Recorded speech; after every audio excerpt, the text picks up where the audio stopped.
I am Nichole Compton, and I was telling Robert a second ago, I got ants in my pants, so you may see me walk around a little bit, but it's because I get excited. I get excited to talk to you all, and I'm definitely excited to be here. So if I talk too fast, who's going to be my person that says, no takers? Okay, thank you. All right, so I like to tell stories. Not only was I a mom at the age of 16, 2 days after my 16th birthday, that was my sweet 16. And hence, that's my reason it's my only child. Except for now, I'm raising my grandson. So every night before it's time to go to bed, you know how kids do. Because you were either a kid at one point or you have a kid. So when it's bedtime, what happens? Man, I gotta potty. I just need one more hug. I don't think God heard the 3 prayers that we've already done tonight. Nana, but I'm thirsty. I'm thirsty. It's like, no, swallow your spit and go to bed. But one of the things that he always asks for before he goes to sleep is a story. So I'm in Nana mode. I won't give you the PBS version. I won't do the kids stories, but I love telling stories. So if you would, we're gonna do a little bit of storytelling. So if you would, bear with me. I want you all to use your imaginations, and I know the older we get, the more our imagination seems to leave, right? But I need you all to just bear with me, and you can put yourself in the story. So in this story, it happens on a farm, okay? And how many people in here like chicken? Y'all like chicken? Yeah, come on, it's dinner time. Be honest or nobody eats. Who likes chicken? Okay, so we're not going to talk about that kind of chicken. We're going to talk about chickens, though. So once upon a time, this is how my grandson starts his stories. Once upon a time, in a land far, far away, there lived a farmer. And so this farmer, we'll call him George. George was out and about. He was tending to his chickens, and he was checking them, because you know you got to check them every once in a while to see if they are going to lay eggs or not. And you want to make sure they have enough food. You want to make sure they're okay. They're your babies, your chicken, if you're a farmer. So George was doing that one day, and he noticed. He was like, man, there's an egg that doesn't look like the other eggs. Oh, well, I'll just put it up under this hen, and I'll let that hen sit on it, and we'll wait to see when it hatches. Maybe I got the golden goose egg. We'll see. So he puts it under the hen, and lo and behold, it's time for the eggs to hatch.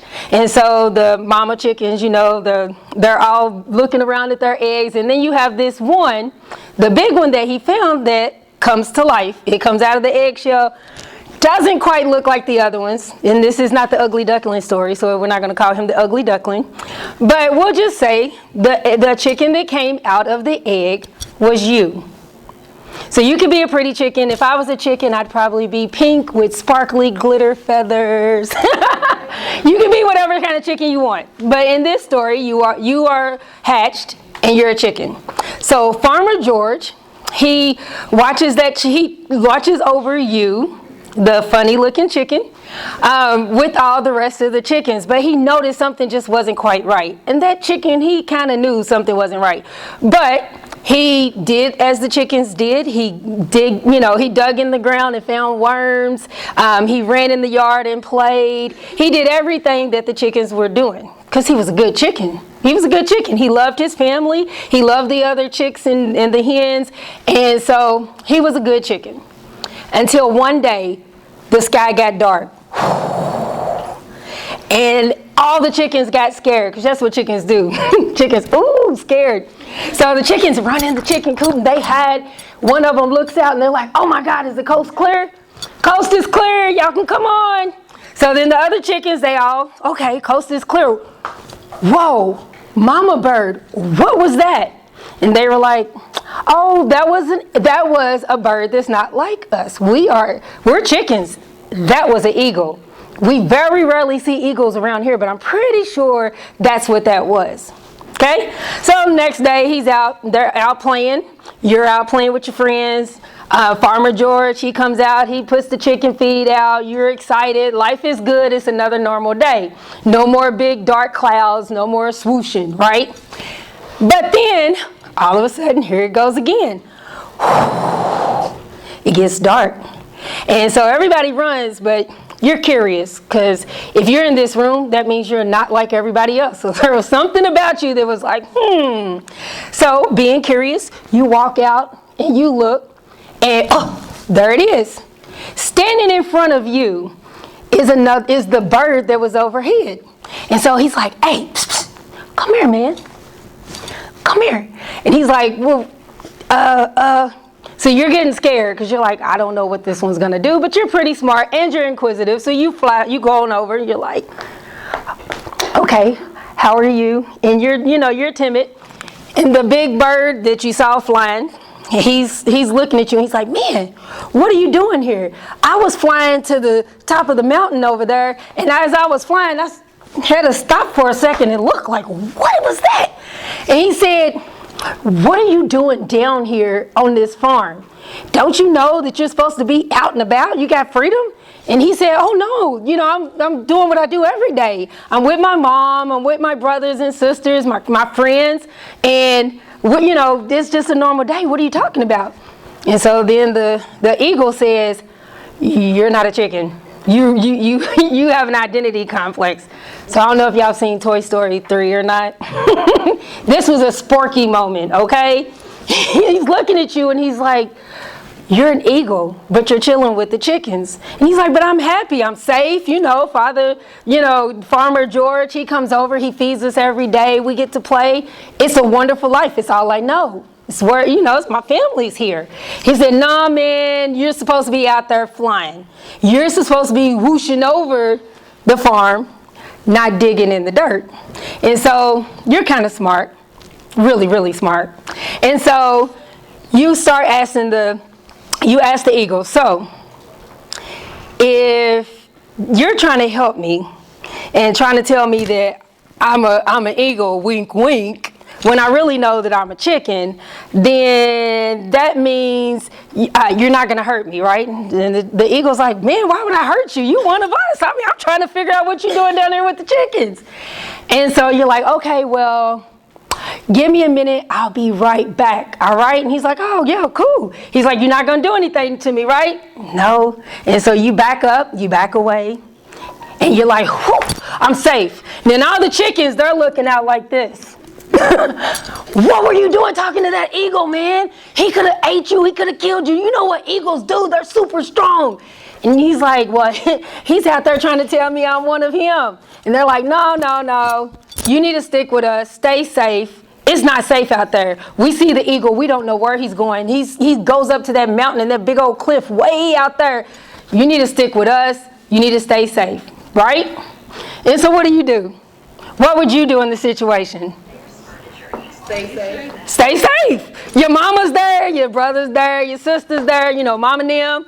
You haven't met KFC and Colonel Sanders. You must not have been to Kentucky where I'm from. So you're cool. You're cool.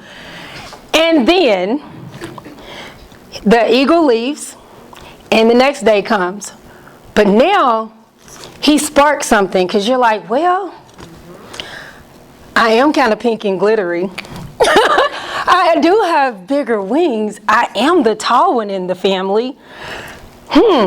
So maybe, just maybe, he's right. Maybe I should have heard him out. And so you start thinking about it. So the next morning, when everybody's in the chicken coop and they come out to the farm and, they're walking around and Farmer George comes out and he gives the feed again, it's just not the same. Just don't taste the same anymore. And then you think, I know what I need to do. I'm going to go out back where nobody can see because they're going to think I'm crazy being a chicken trying to fly like that. And I'm going to see what happens if I just run a little bit and then you accidentally get off the ground.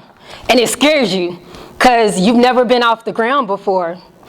But it was something about it that just felt right.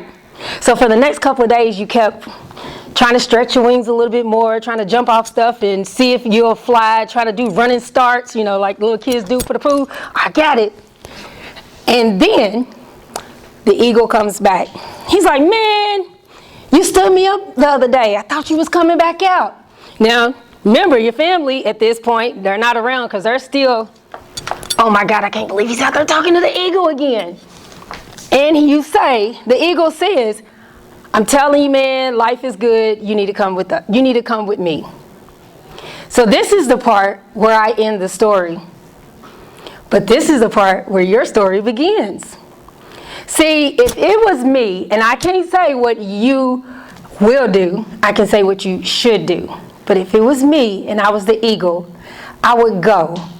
Because after all the long 40 years that I've lived, which is really not in the grand scheme of things, I've learned that sometimes it's okay to spread your wings when nobody else understands it.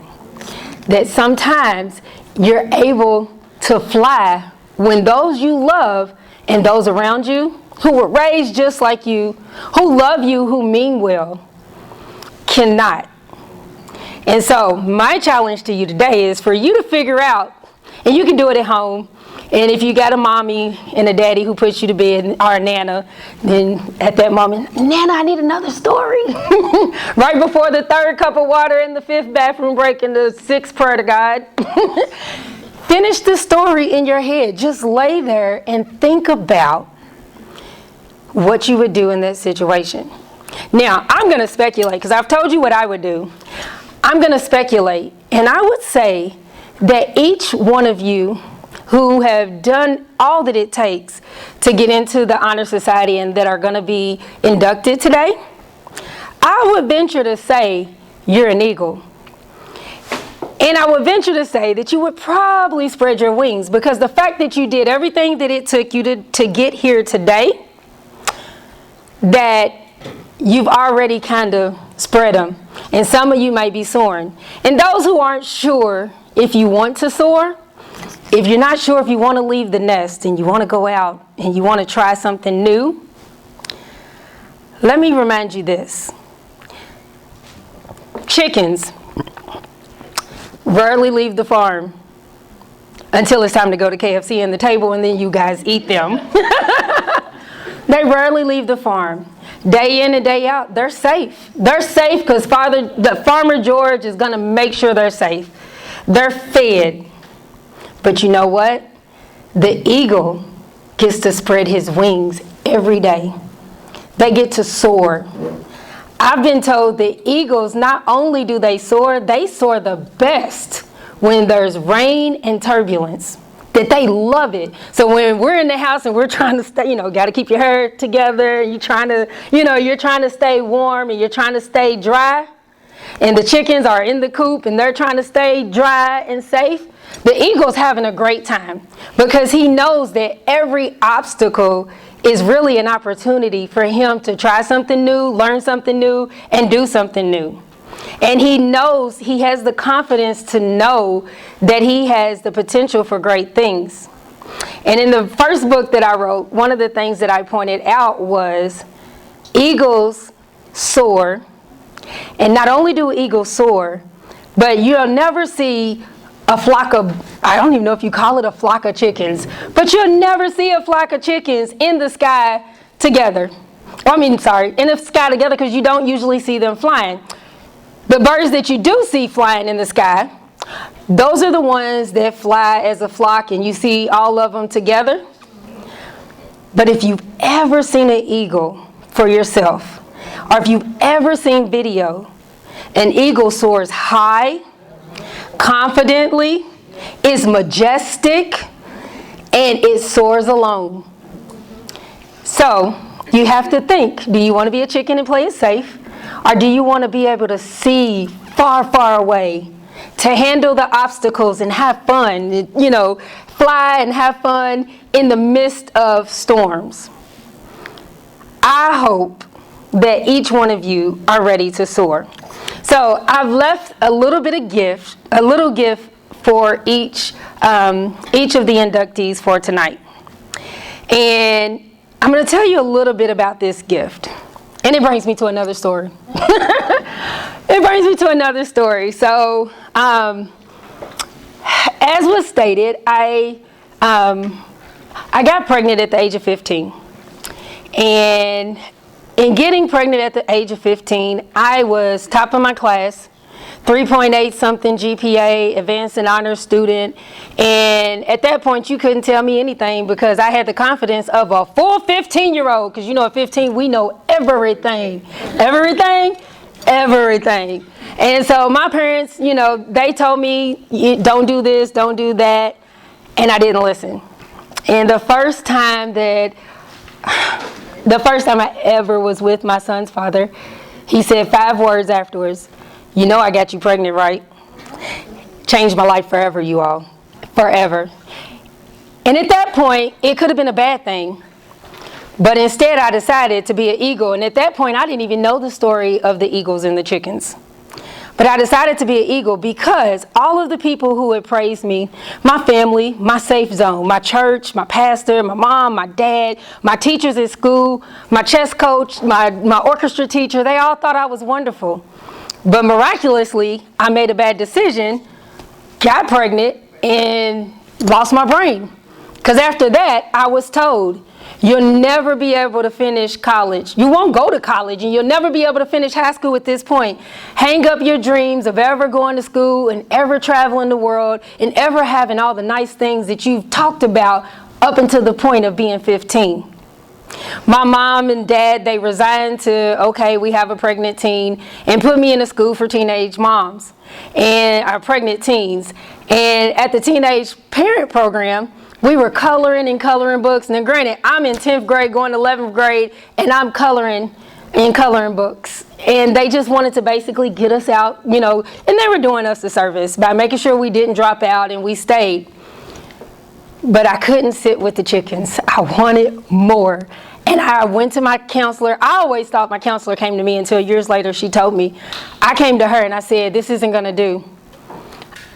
There's no reason I can't have the things that I set out that everybody else has. I don't want to be a chicken.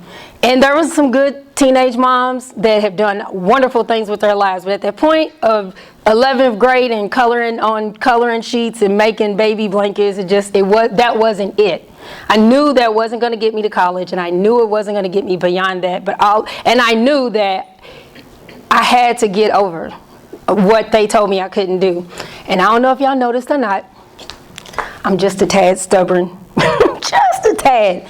I always say it means I'm tenacious, but technically I'm stubborn. My mom and dad will tell you that if you tell me to do something and I don't want to do it, good luck, okay? And so I made in my mind at that point that anything that you told me I could not do, not only was I going to do it, but I was going to do it bigger and better. So that worked for the negative. I decided to steer it around and work it for the positive after having my son, 2 days after the 16th birthday. And so I was determined that no matter what they said, I was going to go to college. I was going to do something more than just be a statistic that they said I was going to be. Because at the time, the statistics in the United States said that as a teen mom, within the first 2 years of my first child, I would have my second, and most likely by another guy. And then every year after that, I would be more and more likely to just have more and more kids. That I was going to be undereducated, that I was going to be unemployed, that the only thing that I had to look forward to was welfare. And I will say this is my side note, my disclaimer, because you know attorneys, we give disclaimers for everything. This is my disclaimer. I was on welfare for a point in time. But all I kept telling myself is never again. I'm going to get there and I'm going to do what I need to do to get off. And I never look down at the people who have to be on it or who are on it or who are using it as a stepping stone to get to where they got to go. Because sometimes you need a little help with that run and start before you fly. Sometimes you've been in a chicken coop for a while. You're not quite sure how to get there and you need that help. And that's okay. But in the gift that I'm going to let me speed that up. So I speed that up. I speed that story up to now. I speed that story up to say, not to brag or to boast, but I always say, I use me as an example because there are certain things that you will go through in your life that reward or bless or help other people. So never get to where you're going and don't reach back and don't look back and don't try to help those still in the chicken coop. Because if you fly past the chicken coop and you see an eagle, I expect you to swoop in and be like, bruh, gotta go. I tell you that though, I did go to college. I graduated from high school. I took my son with me because my mom and dad told me, I'm the oldest of 8. And my little sister is 2.5 years older than my son. My mom told me, oh, we planned ours. We had ours. We got married. We knew we wanted a big family. We had ours. This one's on you, boo-boo. You're going to have to figure this out. So after I had him, I was in 11th grade, but I was in 11th grade with 2 or 3 jobs, paying for daycare, diapers, and I was a full-time parent at 16. And so I graduated from high school, even though they told me I wasn't. I took him with me. We went away to college, graduated. They gave him my degree. The president of the college, he walked in front of me and he handed him the degree. And then I took him and I went to law school and finished law school at the same time as I finished my MBA.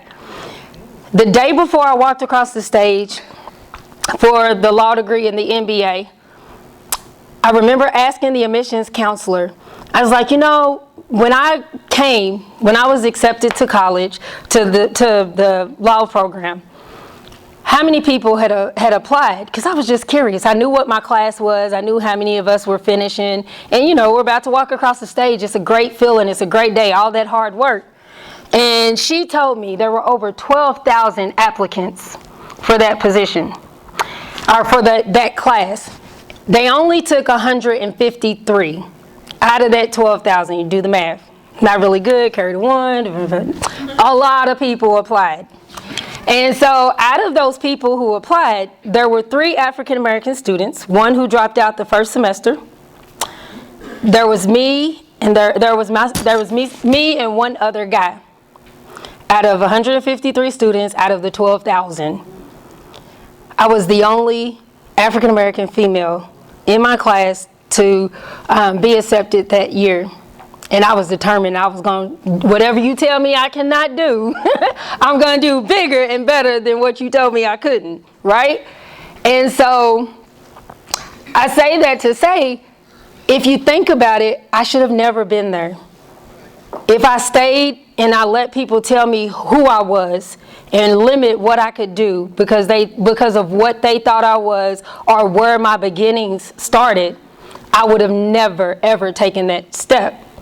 But out of those 12,000, I was the only black female who was a statistic, or supposed to be a statistic, but determined to make a positive statistic, and a teen mom who was not supposed to even finish high school.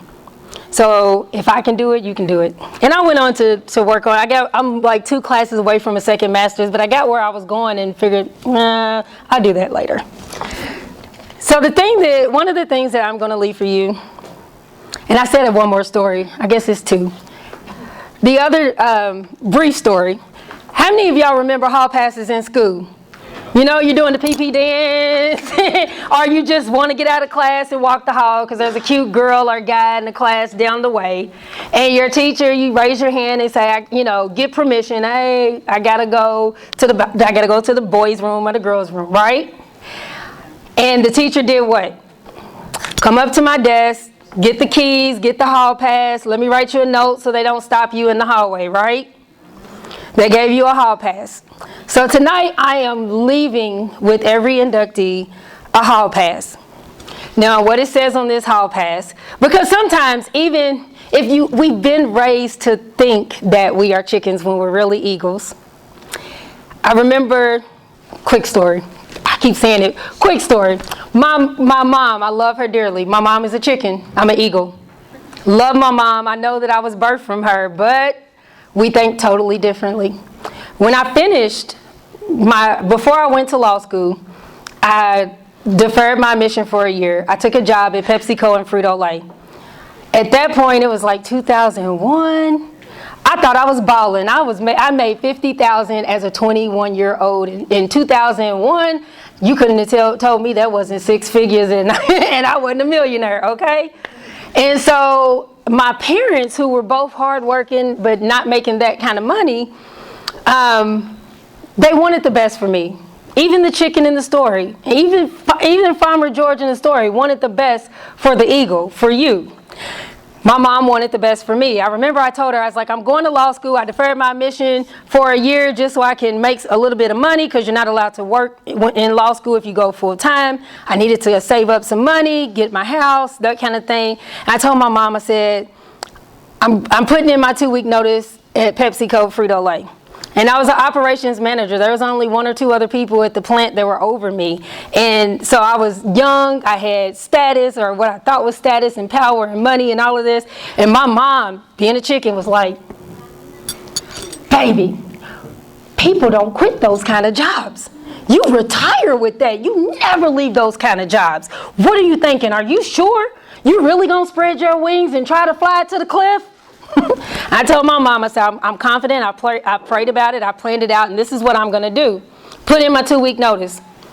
Put in my 2-week notice, went ahead and paid my deposit for law school, got ready to start. And a month or 2 after I left, they closed down the whole plant.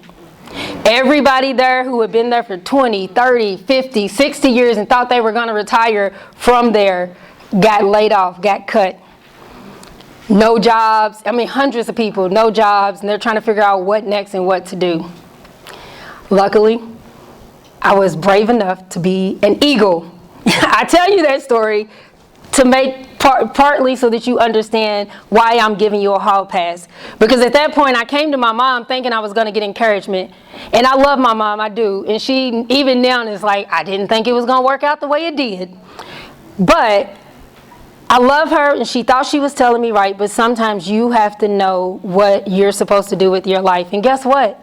I tell my son every day, he's 24 now, he calls me every day, Mom, can I have some money? Mom, you think I can come for Christmas? And so I tell him every day, every moment of every second of every day, you can change. You can do something different. You can regroup, you can restart, and you can release any failures or what you thought were failures, because if you're an eagle, you don't have failures, you have lessons. You learn from every lesson. So number 1, I want you to live life to the fullest. I'm giving you a permission slip, a hall pass to live life to the fullest. I'm giving you a hall pass to make mistakes, because you're not living if you don't make a mistake. The good doctors, the good lawyers, the good parents are the ones who made a mistake, and they learned and they moved past it. But if you're going to make those mistakes, then number 3 has to be put into place too. I need you to learn from those mistakes. So when devastations come and it doesn't work out, I could have quit Frito-Lay and PepsiCo, and then it didn't work out in law school. So what? Every moment of every second of every day, you can start over and do something different. So learn from your mistakes.